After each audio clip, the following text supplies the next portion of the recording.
Assalamualaikum warahmatullahi wabarakatuh. Perkenalkan nama saya Nabila Kumara Putri Diasari dengan NIM 122111311.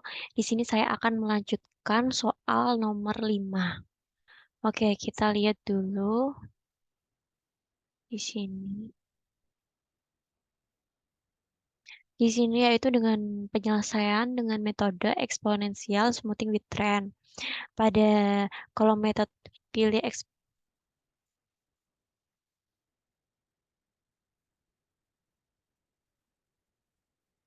kita baca dulu. Nah, kita lihat ya. Cara penyelesaian kita klik modul, lalu kita pilih forecasting, lalu kita pilih modul forecasting dan kita pilih new, lalu ke time series analysis. Di sini kita tulis example 5. Lalu number of fast period-nya ini ada 6 ya. Oke, selanjutnya kita klik OK. Nah, di sini metodenya itu kita menggunakan exponential smoothing with trend. Kita pilih dulu, lalu kita isi.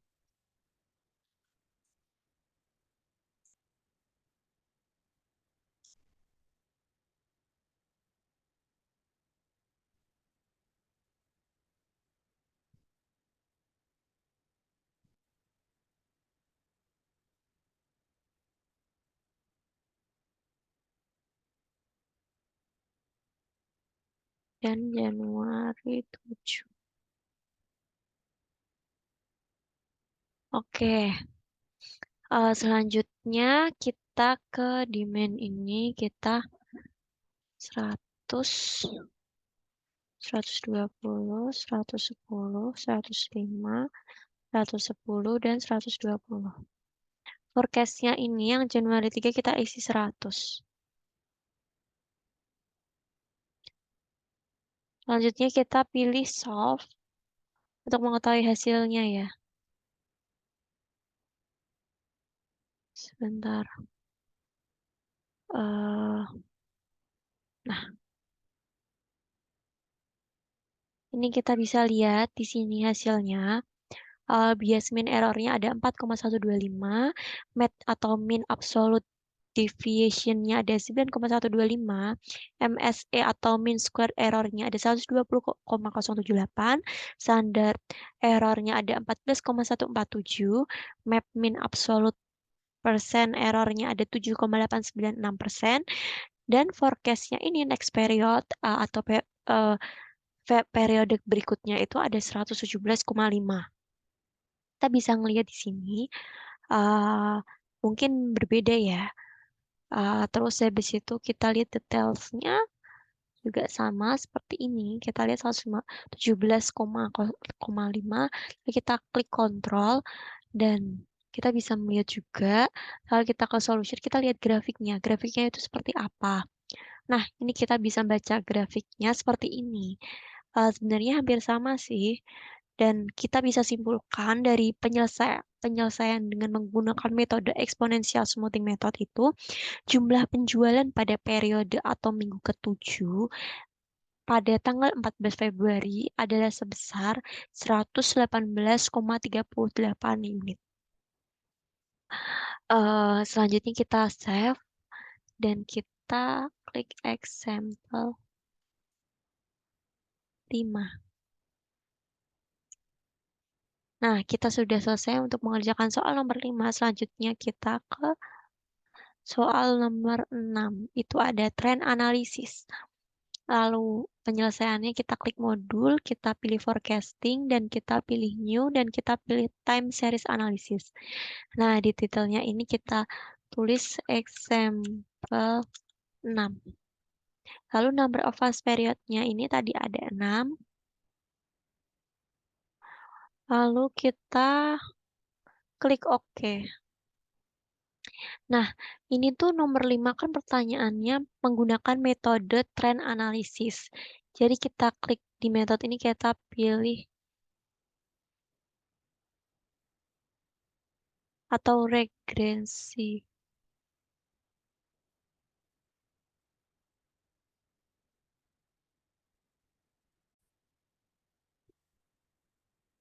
Oke, di sini kan menggunakan metode trend analysis, tapi di POM ini di kita klik metode ini kita pilih linear trendline model. Nah, ini. Lalu kita ini isi sesuai dengan tabelnya.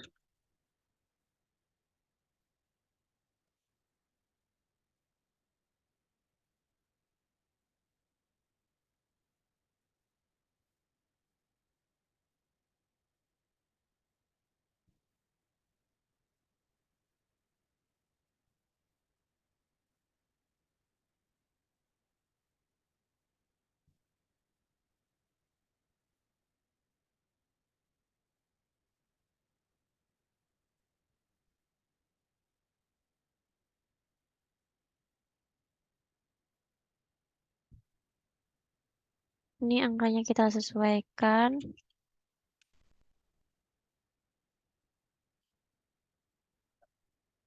Oke, nah selanjutnya ini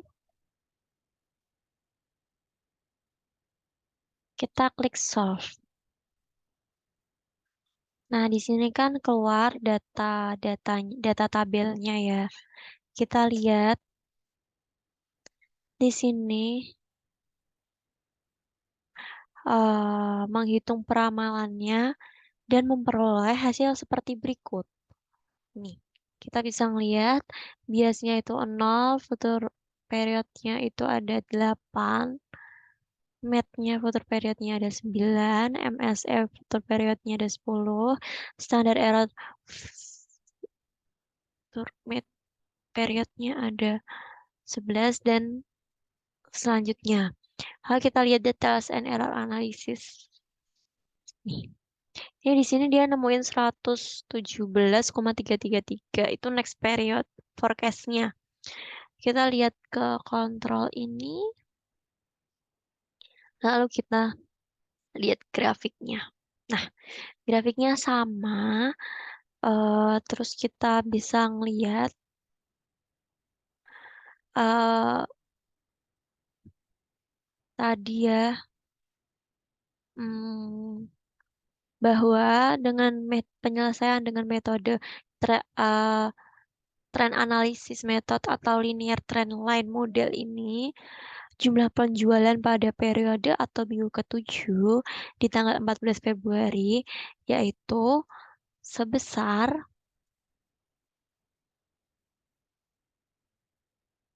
kita lihat di sini sebesar 117,333 unit. Dan di situ juga telah dihitung untuk periode selanjutnya yaitu periode minggu ke-8 sampai dengan minggu ke-10 itu minggu ke-20 untuk meramalkan penjualan pada periode atau minggu ke-21 atau selebihnya, kita dapat menggunakan persamaan regresi pada tabel di atas yaitu Y sama dengan 104,333 ini ditambah 1,857 atau kita bulatkan bisa 1,86 sehingga menjadi yaitu 104,33 ini ya intercap ya. Intercap ini 104,33 ditambah slope ini 1,86. Itu kita bisa menghasilkan 143,39. Oke, di sini di contoh soal ke-6 ini sudah sesuai ya sama contoh sama yang penyelesaian di tabel. Selanjutnya kita save.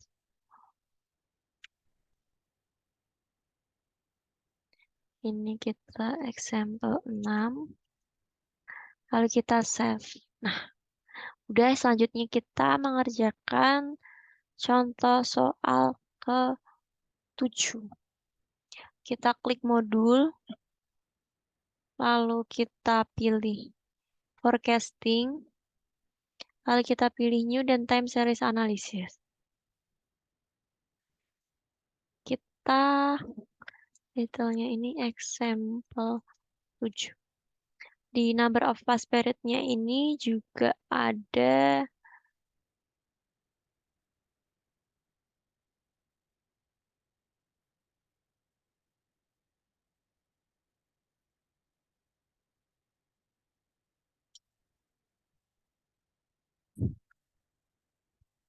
oke, ini kan kita tadi udah example 7, lalu number of past period-nya itu ada tadi kita ada 6.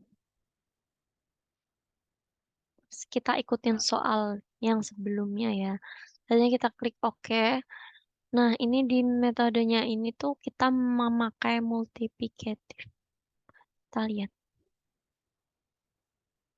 ini, decomposition. Nah, kita pilih, lalu di sini dia ada dalam model ini harus dimasukkan jumlah musimnya, misalnya 4 musim atau 12 bulan atau 5 atau 7 hari. Jadi di sini kita masukkan 4 musim. Nah, kalau kita isi ini nggak tahu ya kenapa bisa berbeda, apakah soalnya berbeda, tapi kita mengikuti seperti soal ini.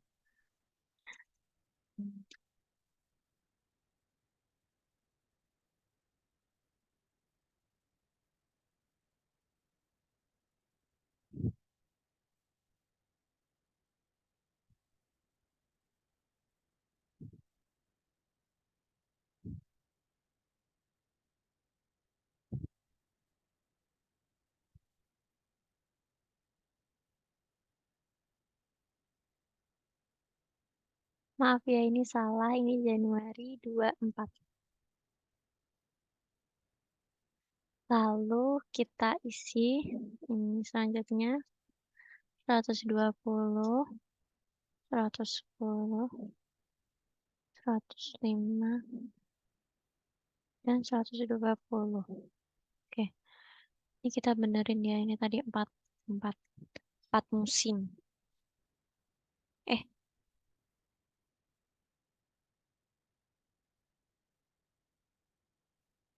Iya benar 4 musim. Kita kembali ke soalnya. Nah, lalu setelah itu untuk melihat hasilnya kita klik solve. Nah, di sini ada 4 ya, lalu tapi kita lihat forecasting resultnya dulu. Di sini kita bisa melihat hasilnya seperti ini. 104,998 ditambah 1,742.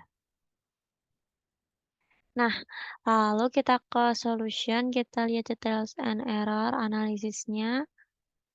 Rata-ratanya ini ada 110,833. Totalnya ada 665. Kalau kita lihat kontrolnya, hasilnya seperti ini, bisa kalian lihat sendiri. Lalu kita ke solution dan kita lihat grafiknya. Nah, grafiknya seperti ini.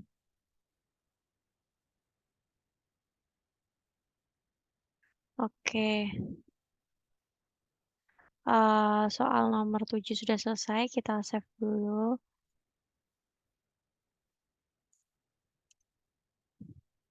Nah, selanjutnya kita akan menyelesaikan contoh soal ke-8.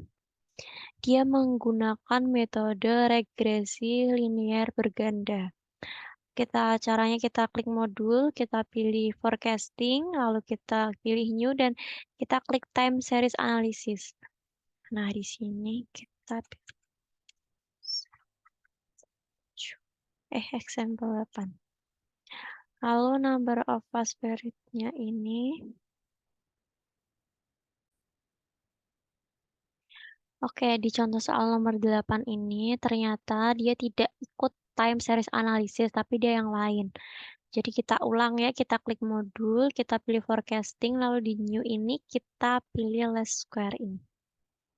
Karena kita bisa lihat di sini langkah-langkahnya itu tadi kan kita udah buka POM, kemudian klik modul, pilih forecasting, dan ini kita tadi pilih least square ini. Lalu udah muncul tabel seperti ini, sama seperti ini. Lalu kita isi di ininya, example 8. Lalu number of observation itu ada 10. Lalu di number of independent variabelnya ini ada 2.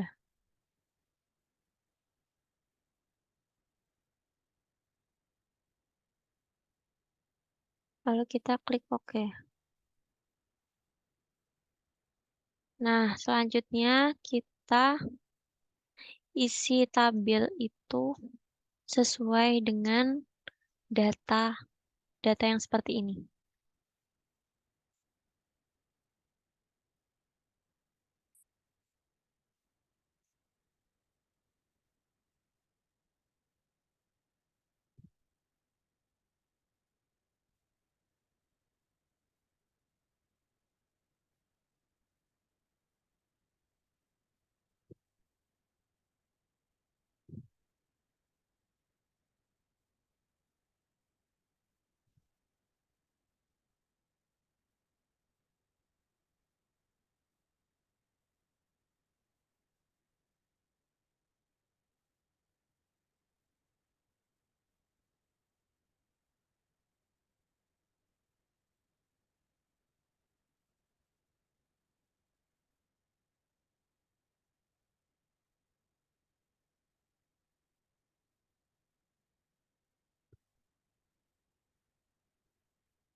Ini setelah data dimasukkan dengan benar, kemudian untuk melihat hasil analisisnya kita klik solve. Nah, di sini ada 4 ya, tapi kita ke forecasting resultnya dulu. Kita lihat, nih sama ya, 0, 10,57, mapnya, MSE-nya ada 156,078. Lalu di sini standar error-nya ini ada 14,932, mapnya ini ada 0,78 atau 0,8.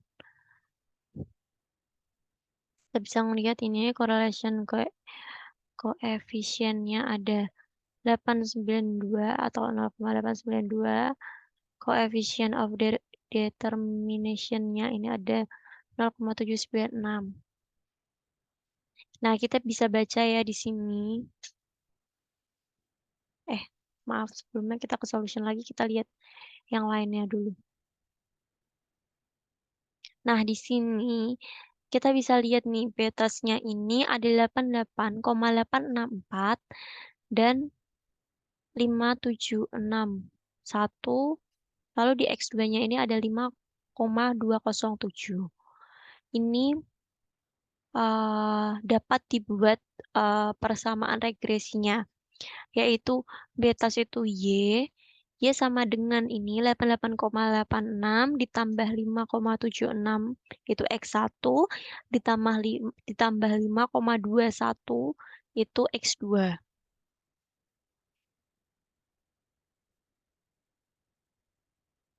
Kalau kita bisa baca di sini koefisien X1 5,75 itu jika biaya promosi meningkat 1 juta rupiah, maka penjualan akan meningkat positif sebesar 5,75 unit dengan asumsi variabel lain konstan atau tetap.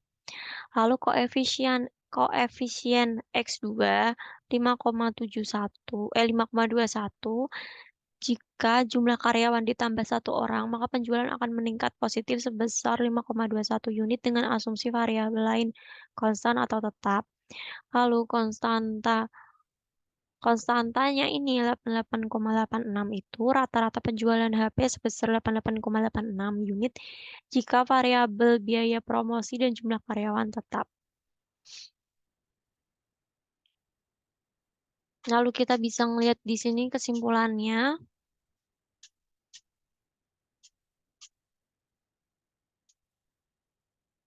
Kita bisa lihat di sini, kesimpulannya, jika biaya promosi meningkat menjadi 12 juta dan jumlah karyawan tetap, maka jumlah penjualan menjadi sebesar 163,19. Itu merupakan hasil dari ini tadi, yang Y sama dengan 88,86 ditambah 5,76 dan 5,21. Itu merupakan hasilnya, yaitu dengan hasil 163,19 dengan menggunakan regresi linear berganda. Oke, cukup sekian penjelasan soal dari saya. Jika ada salah, mohon dimaafkan. Wassalamualaikum warahmatullahi wabarakatuh.